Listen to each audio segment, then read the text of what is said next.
Hello, my name is Puneet Sai and I'll be presenting the project on multi-class fish image classification given me by Latmentix.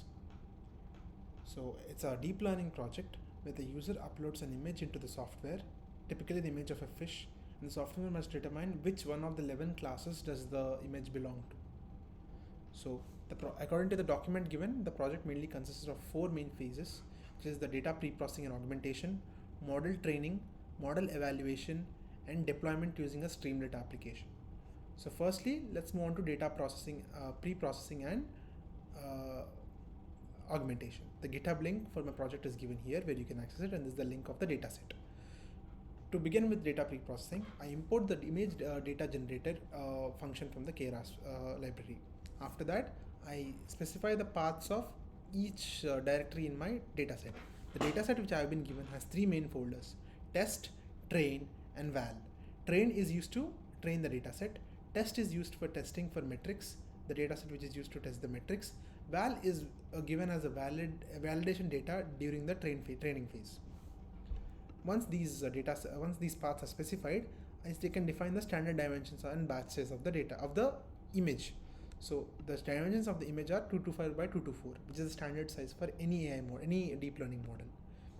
Once that is done, I use my image generator function to specify what all pre-processing and augmentation I want to do on my train data and on my valid and testing data. On my train data, I want to rescale it, so 1 by 255, and rotate it, zoom it, flip it horizontally and vertically.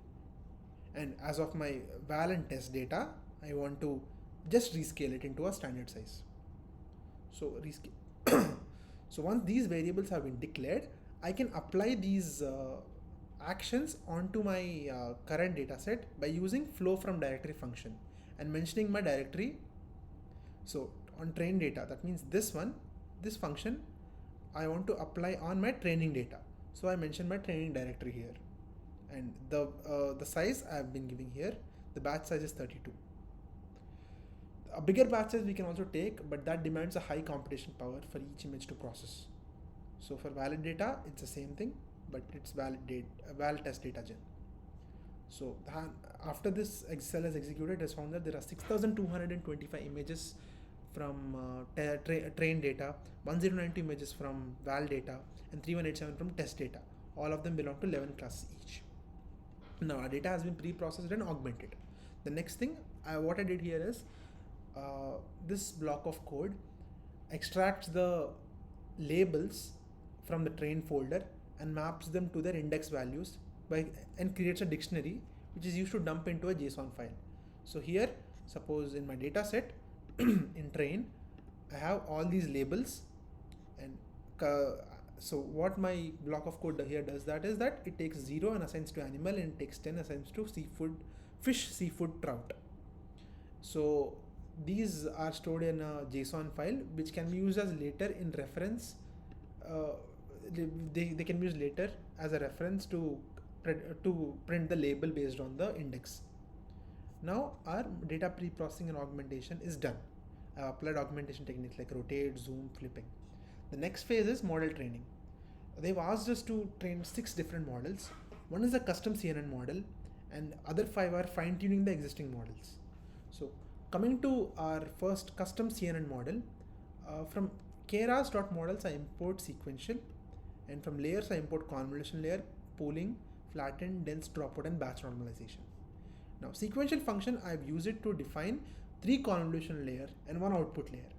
The convolution layer has 32, 64, and 128 filters, each filter of size 3 by 3. This filter slides across the image to extract the features. For all 3 of them, I use ReLU as my activation function, as it is standard in any convolutional neural networks. A batch normalization function is I'm using to normalize the data, and max pooling is what I'm using here. Average pooling can also be used in some cases. So, and for the final output layer, I'm using softmax as my activation function. So once the model has been declared, I compile the model and use Adam as my optimizer. And my learning rate is 0.0001. It is typically higher than usual because my model is less complex. I can increase the learning rate to improve the model's accuracy. Once I compile the model, I next fit the model, which is train the model with 20 epoch size. 20 epoch size is higher, but for a model from scratch, that's the bare minimum we can go to train it. Once I trained the model, it took around 1 hour 24 minutes to execute for me. I can save the model as a binary file using model.save function as h5, and since I get a warning here, I also saved as keras in this folder, custom CNN folder. Now our custom model is done. Now it's all about fine tuning the existing models. The first one is VGG16. I import VGG16. I load the base model, base pre-trained model. Here what I'm doing is I'm modifying the output layer. So VGG16 is a model which is used to determine any image, but I only want the image among the 11 classes, among the 11 fish classes. So here what I'm doing, I'm modifying the output layer for it to give an output out of 0 to 10 classes. So train generator.num classes is 11. So I have 11 possible outputs. For any image I give, I have only 11 possible outputs. For any fish I give, I have only 11 possible outputs. So that's what we are doing here. We're modifying the output layer to alter the number of outputs it can give.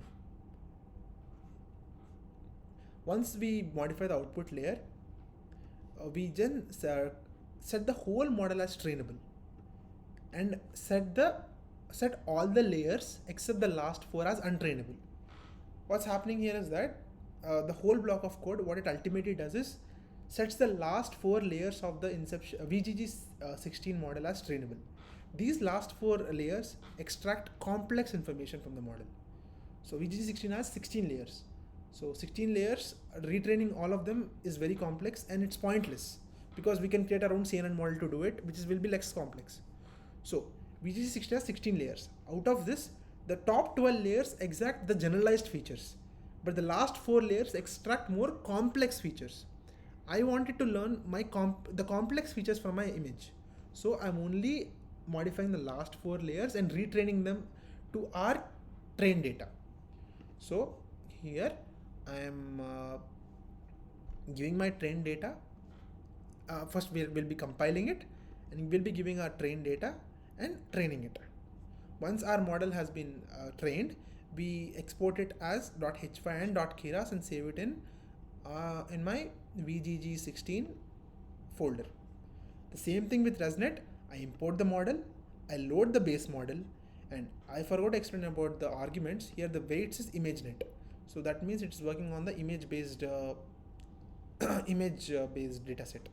Include top equal to false means that output layer is not included, it's what we are adding. Input shape is 224 by 224 by 3 colors. Here also we are doing the same, modifying the output layer for it to give one of the 11 classes as our output, not anything random. After that, we set only the last 20 layers as trainable. The whole thing, the meaning is out of the 50 layers ResNet 50 has, we are only setting the last 20 layers to train and extract the features. So I compile the model, I train it using the fit function with epochs equal to 10 because each layer is less complex and I can easily train with 10 epoch size. Once it's done, I export the model, I save the model as h5 and as .keras.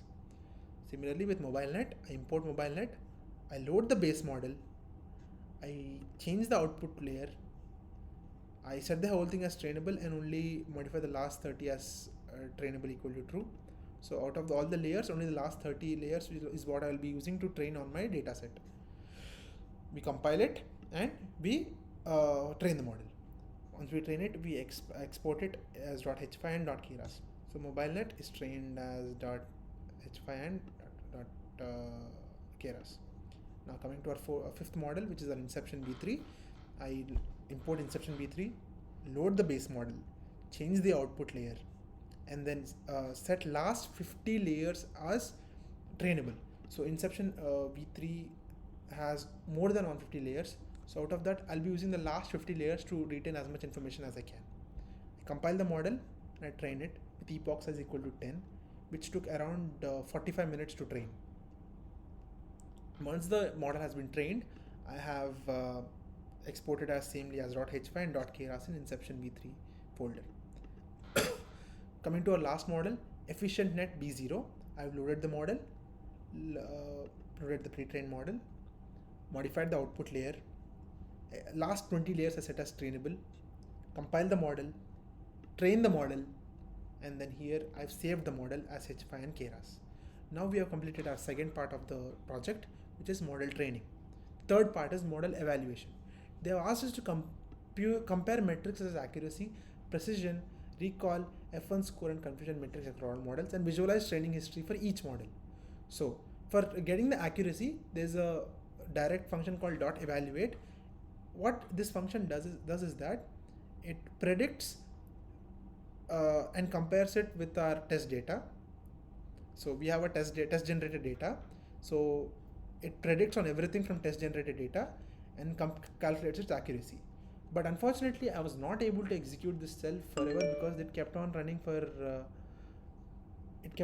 more than 1.5 hours, but I have not gotten any output.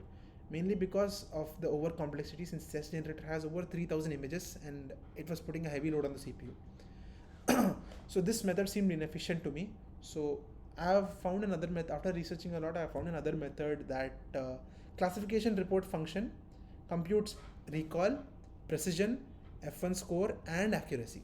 So I have imported this function from sklearn.metrics, applied this function on each of the modules.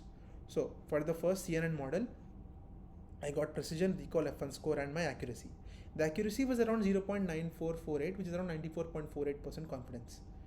So, and I can see that for some fishes, it was able to, for red mullet and shrimp, it was able to detect on 100% of the cases. But for animal fish bass, it was not able to detect at all.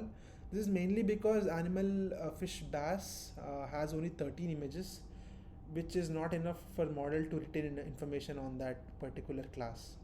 So due to underfitting, it was not able to determine. Now for VGG16, the accuracy is around 96.49%, and it was able to detect 100% in none of the cases, but all the cases it was able to detect more than 95% almost, except this part.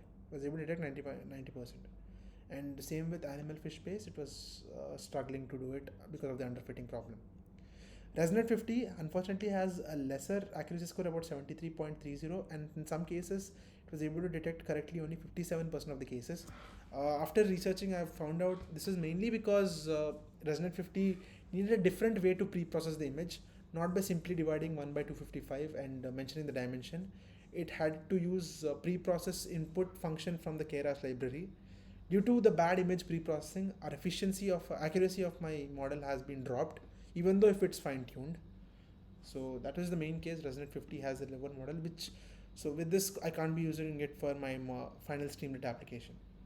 Coming to MobileNet, it is one of the most accurate models, with these many fishes having 100% training rate. That means 100% of the test cases, they turned out to be true, and it has an accuracy of 99.40, which is very impressive. But even this was not able to determine animal fish base correctly. After this is Inception V3, which is as equally accurate as my MobileNet, with these many fishes being accepted correctly from the test generator, and it has the same accuracy of 0.9940, 99.4%. Finally, efficient net has 0.1632, which unfortunately I was not able to determine why. I have trained it exactly the same as the other ones, but I was not able to get an accurate output. This is one question I have still, which I was not able to do it properly. Now for the confusion matrix, I have used confusion matrix function from sklearn.metrics and plotted a matrix for all the models. So this is the confusion matrix for custom CNN. It has slight imperfections here and here and here, but overall the model was able to detect correctly majority of the times. Even this VGG16 has some imperfections here and there, but also it was able to detect properly in most of the cases. This is where it starts to get a bit tricky. ResNet 50 has 0.77 accuracy. Because of that, it has the whole spread, like it's being confused for sea bream with most of the other fishes. and even correctly it was not able to data mine always. For example, red millet, it's struggling most of the time. And for all these, if you can observe, one common thing is that this is left empty because animal fish base, nothing is being identified correctly. Coming to the mobile net, it is almost perfect. I mean, I can call it perfect because there are no imperfections. Everything it is able to identify properly. Same thing with Inception V3 also. It is almost perfect with almost correct predictions all the time. Now efficient at B0, no matter what input we give, it's classifying it as animal fish. Now coming to visualizing training history of accuracy and loss. So when we are training the model, the accuracy for val data and train data have been plotted here. That can be accessed from our history variable. This is the variable where we fit our data, fit our model when we are training it. So here I get my custom CNN's accuracy versus loss graph, BGG16's accuracy and loss, Resonant 50's accuracy and loss, mobile net accuracy and loss, Inception V3's accuracy and loss, fine-tune accuracy and loss, Inception V3's efficient net accuracy and loss.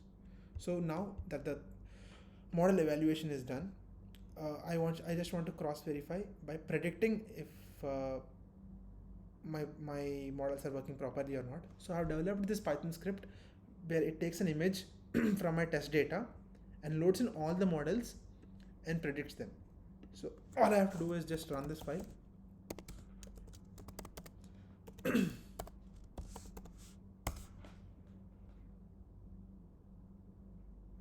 It's executing. So this image belongs to Black Sea Sprat class. You can see that majority of the models have guessed Black Sea Sprat. Black Sea Sprat here, here, here, and here. There are some warnings, but yes, this is the main objective. It's the majority of the models determined it. Now, for our Streamlit application, we have to choose between one model. The most accurate ones are Inception V3 and MobileNet 50. But I'm going to be choosing MobileNet 50 mainly because MobileNet 50, not MobileNet 50, MobileNet. I'm going to be using MobileNet mainly because from my research, I found out that MobileNet is more accurate when deployed, and also it has a lighter computational power. Since I'm running it on my local machine, I don't want to spend more computational power on. I don't want to spend more computational power using Inception V3, even though they are both very closely accurate. Inception V3 is slightly more accurate, but due to the computational power of MobileNet and Inception V3, I'm going to be choosing MobileNet. But we can also we can also modify it just by changing one line. We can also change the models by changing one line because all the models are already stored in the GitHub repository. We can load them anytime. So due to the ease of computational power, I'm choosing MobileNet as that's the best model in my opinion. Now this is the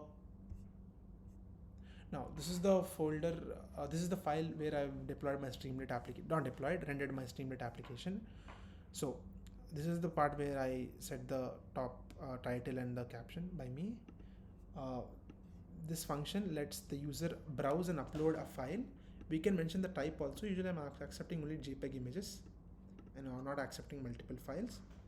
And if input file is not none, if something is uploaded and if button of classify is pressed, it does this. It converts the image into image file and renders the image on the screen so that user can see what he has uploaded and loads the model. By changing just this line, we can toggle between the models. Like Inception V3, if I want it, I can just change this line and implement that. I load the class labels. So this is the JSON file which we have saved during our data pre-processing. Now the labels from here are loaded, from the JSON file are loaded. They're converted into dictionary that are used as a reference to print which class it belongs to. Next we pre-process the image and convert it into an array using NumPy functions. And because array is the only format which we can use to give as an input to our model to predict. So preds model.predict function, we give our array, which is our input, our image, and now once we finish the prediction, preds will be a 2D array with only one element in that, which is a 1D array. So I want to convert the 2D array into 1D array.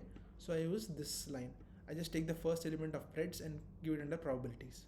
So preds consists of all the probabilities of each index.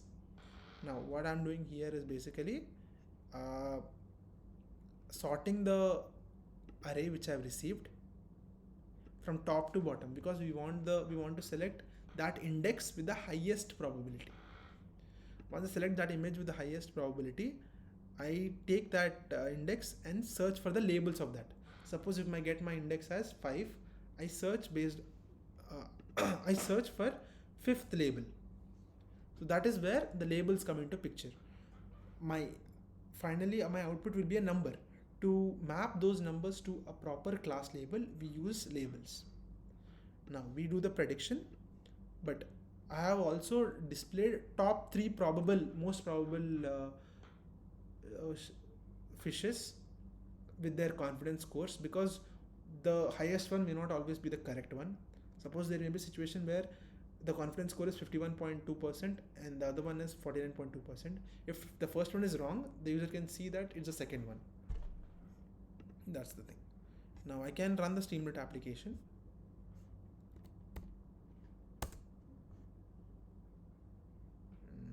It's running. I can browse the files. So I can just select one image from here. This is the test data. Just select one image and just open. Click on classify. Yes, it's horse mackerel.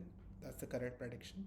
And it's 98.7% sure. So without a doubt, we can obviously tell that it's horse mackerel.